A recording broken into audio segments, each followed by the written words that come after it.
ngayon eh. Kamusta ka na? Ito, mabuti oh. Ikaw, kamusta ka na? Ganyan maghanap buhay ngayon, no?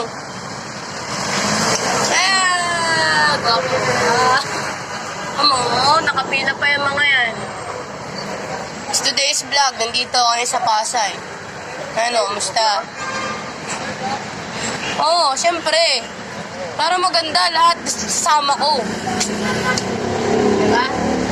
Kasama natin yan. Interviewin lang kita. Anong buhay mo ngayon? Buhay, walang buhay. Anong buhay? Bakit? Pila pa kayo dito, diba? No?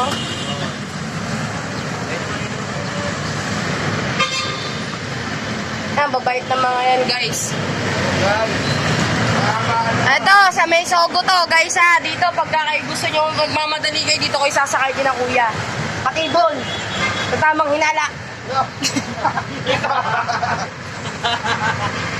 Pero okay lang, peace tayo. Tapos may mga tricycle driver kayo, masisipag din. O yun o. Puntahan natin. Tara. Puntahan ko to. Puntahan natin. Ay, may mga rider pa pala dito eh. Oo, may kasama pa pamilya niya. Hello. Ayan. Sipag o, mo, busy ako. Kaya kamusta ka na? Kamusta ka na? Kamusta yung buhay mo? Okay ka lang ba? Yung biyahe niyo, okay lang ba, kuya? Okay naman daw. Ito mga gwapo ni kuya. Seryoso sa buhay, oh. Ito, isa. Kuya, kamusta ka na? Okay lang. Kuya, vlog daw. Hi, kuya. Shout out. Ayan. Mabuhay yung mga rider. Mabuhay. Kaya kung may tutularan kayo, tularan sila. Mga tricycle driver. Mabuhay. Ano? Ayan. Ayaw mag-zoom. Ayun, oh. Pila. Ayun, gwapo. Oh. Pila sila dito. Dati hindi ganito eh. Ang biyahe nila. Ayan. Dito ako dati na punta natin yung place kung saan ako dati. Kasama ko dati si Raymond, yung ex-boyfriend ko dito. Dito ako nagbabike dati. Yan. Binabike ko to dati, guys. Kasi nung times ng pandemic, alam niyo ba yun? Naisip kong isama sa story ko. Before that day, pandemic, I always like here. I'm walking here, around. Like using my bike. Network walking pala. Ano pala? Ang parking. Kaya ate, magandang umaga po. Shout out. Hi. Hello po. Ayun, maganda naman ate. Ate, ano natin niyo po dito, te? Papasok po sa trabaho? Oo. Okay po, ingat po. Sige po. Sa Sogo yun eh, katrabaho siya Sogo. So, shout out po. Diba? Yan, sila ate. Sige po, salamat. Yan. Minsan ay katrabaho, Sogo. Yan, ito. Yan o, masabi ko, ito maganda talaga itong rota na to. Dati wala talagang dumadaan na kotse dito eh. Kasi ito, sirado to dati. Tapos, sa hilig ko sa, I always like, hamsters. You know, I always coming here for the animals for buying. Yan, nagaganyan ako. Nagbabike ako parang ganyan. Dito nag-start yung story ng love ko kay Raymond. Basta kay Raymond. Kasi sa Facebook naman yun. Ordinary yung tao lang sa Raymond. Ex ko din yun. Yun. Kasi nga lang, nag-complicated yung aming relasyon kasi napakahirap. Basta mahirap paliwanag. Long story na yun. Yun. At yan. Di ako pupunta sa hotel. Hindi. Binabay ko lang talaga tong place na to. Ayan.